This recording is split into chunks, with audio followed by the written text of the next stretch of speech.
is an essential part of the Gossip Girl phenomenon. The show is looked to within the fashion world as really having its finger on the pulse of young fashion.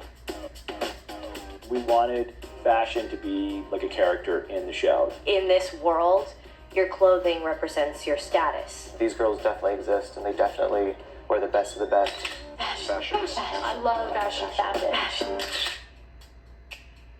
I was approached because I had done a project with Amy Kaufman, who's one of the producers. She introduced me to Stephanie Savage, and I interviewed with Stephanie, and they seemed very interested in having kind of a younger gun come in and give it that kind of New York edge that they were looking for. First time that I met Eric Damon, our costume designer, I had come with my binder and he had come with his binder. We talked once or twice in email a little bit about, her ideas and my ideas. And as I was talking about Sienna Miller and Bohemian Chic and Kate Moss, Eric was pulling out his tears that were matching my tears and, were the same idea. I'd say 75 to 85% of the tear sheets were the exact same in each book.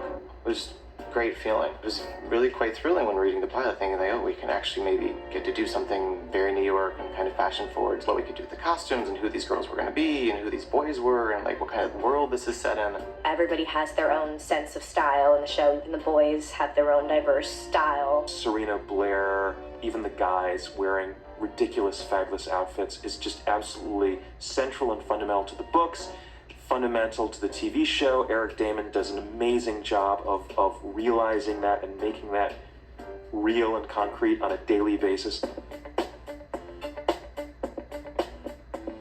Jenny started out as very eclectic, downtown, not moneyed look. Her style's changed along with her personality a little bit. She takes little pieces of what she learns from the older girls and puts them into her own style. Kind of base it on a Molly Ringwald Pretty in Pink moment. She's from the other side of the tracks. She doesn't have the money that she needs to keep up with these other girls, but she has sewing skills and she's really savvy and she can, find a great bag in a vintage store that looks just like the Marc Jacobs bag. It's kind of nice to give her a little bit of an intellectual edge and, a little more street savvy Brooklyn girl that knows how to put it together. Jenny wears so many funky tights and socks.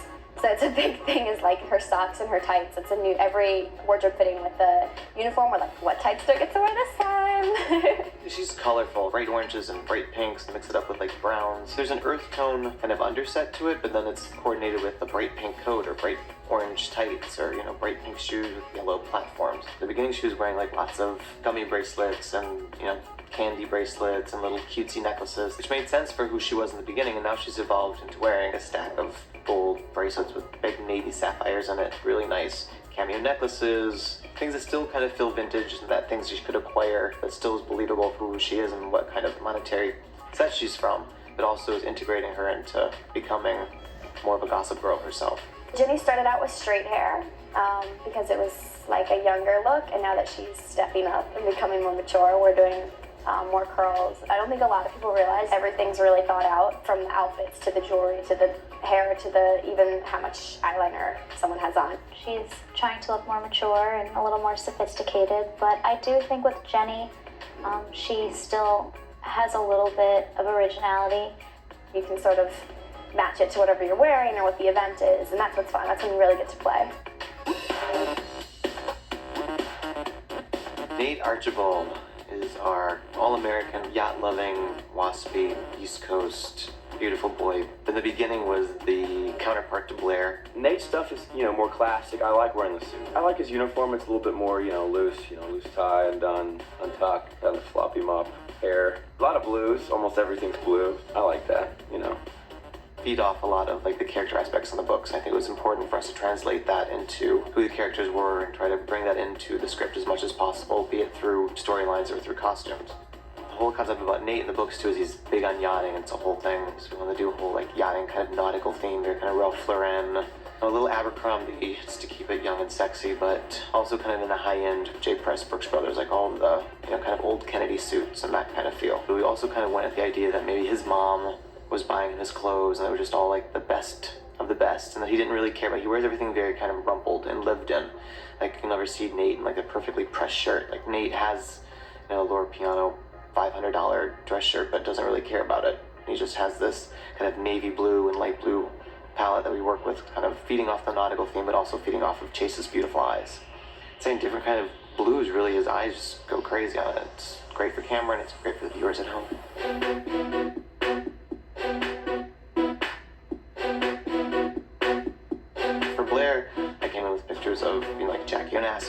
Audrey Hepburn. I'll be blocking and rehearsing the scene, and I'm like, okay, this will go really well. And then I put on the clothes, and then suddenly I'm the character. She has a very high-end sense of style. Everything she wears is pretty much designer. She loves high-waisted skirts. She loves crisp jackets. In the beginning, it wasn't so eccentric, and then we've kind of taken it to the next level of like being a little more over the top with her precise putting together things. Like everything's like it's a dot on a dot with a dot headband, and kind of like pushing it to the next level a little bit.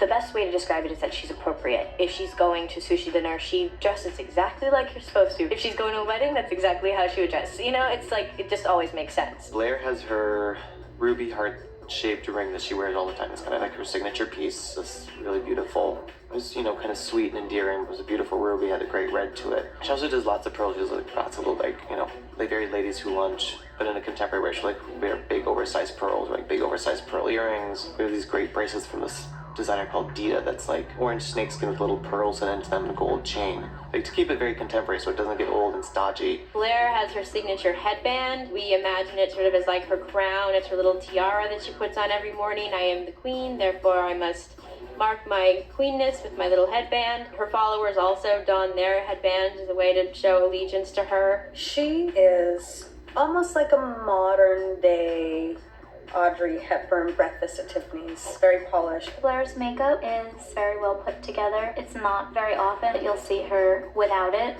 Even if you notice when she wakes up in the morning, she always looks fantastic.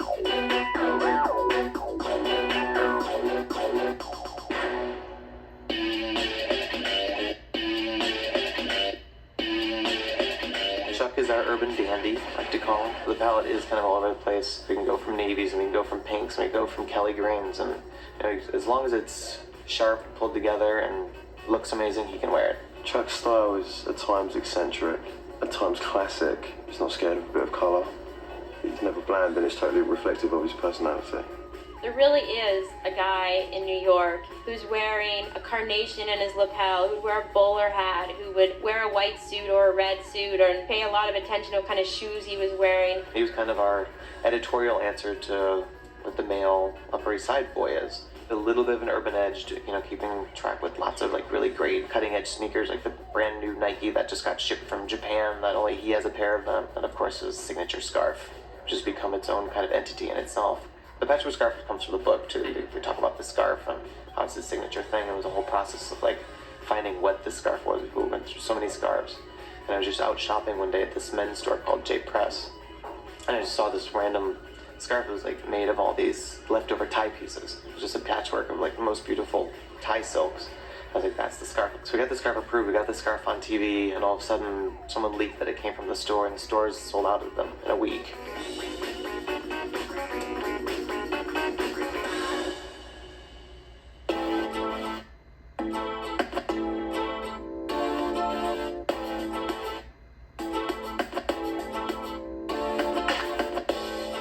Very kind of uptight and rigorous, and everything's like well thought out, where Serena, kind of just picks up whatever she finds on the floor and kind of has a tousled, sexy, just roll out of bed look, very natural and just very thrown together.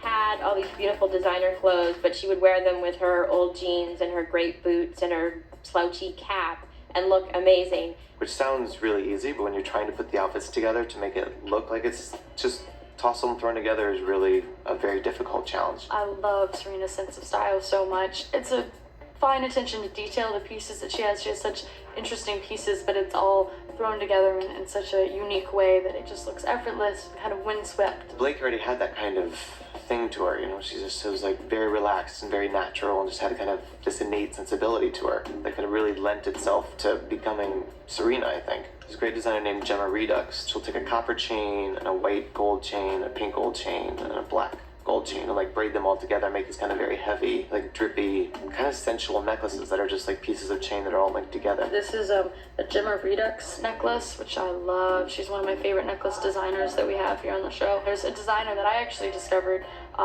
in a store in New York City, Margot Morrison, and I fell in love with her pieces, and I met her, and she's like, oh my gosh, I love the show, I'd love to send stuff. So she sent like 60 pieces home with me to take on the show. Serena has her beautiful long hair. It doesn't matter if it's straight, if it's curly, if she just got out of the shower or she's getting ready for a party. She just has that like incredible mane of traffic stopping hair. She doesn't spend too much time doing her hair. It's always a little unconstructed. Her hair is never perfect. That's her whole energy, and her whole attitude is very much, I gotta go to this event, I'll wear a ponytail. Who wears ponytails to like a cotillion? She's always pretty. She always looks fresh, very carefree, but there is obviously a lot of thought being put into her.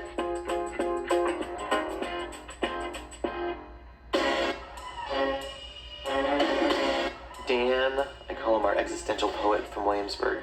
He's kind of that tortured poet boy that's from the wrong side of the tracks, doesn't really care about fitting in, just wants to get into the best schools and read his books and write his poetry, but then ends up falling in love with Serena van der Woodsen, so he also has to dress as appropriately as he can within his means, but still keeping his own personal style.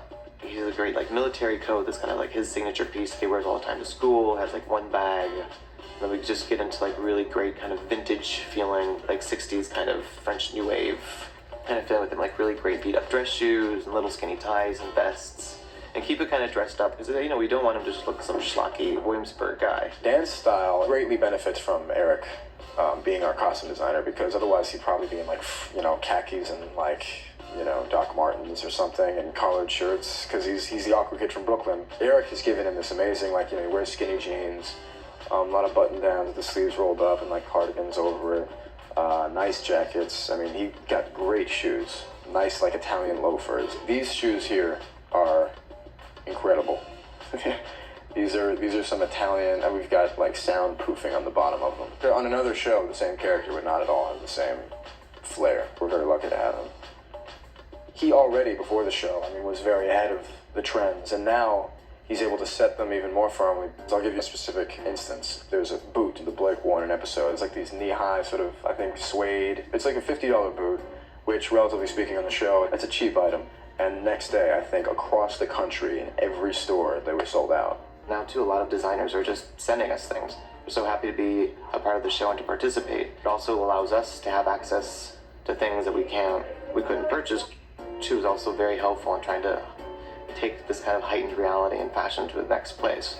It's really exciting to be able to be a part of that, and it's something you can't even dream of, being a costume designer, to be able to start something like this. Our costumes are better than anybody's clothes that I see in real life, even these supermodels that get clothes given to them. We have better clothes than that sitting right here at our fingertips. It's a phenomenon on its own. The show's on, and the next day there's websites about, Blair's bag or that headband. When people look back on 2007, 2008, did Gossip Girl make it into the record book? Did anybody notice? Did anybody care? It's an amazing show to work on. It's also this thing that people talk about, and it's it grows without us, And as a result, we grow. So things like magazine covers, our stars getting noticed, our actors appearing on talk shows, internet chat, who's recapping the show, that's the kind of stuff that makes us really excited, because that feels like whatever you're doing is reacting to people. The ratio of experience to the notoriety that we've now gotten is way, it doesn't correlate anymore, I'm very thankful to have this kind of opportunity to be able to maybe create trends and take trends to another level and try to put something new and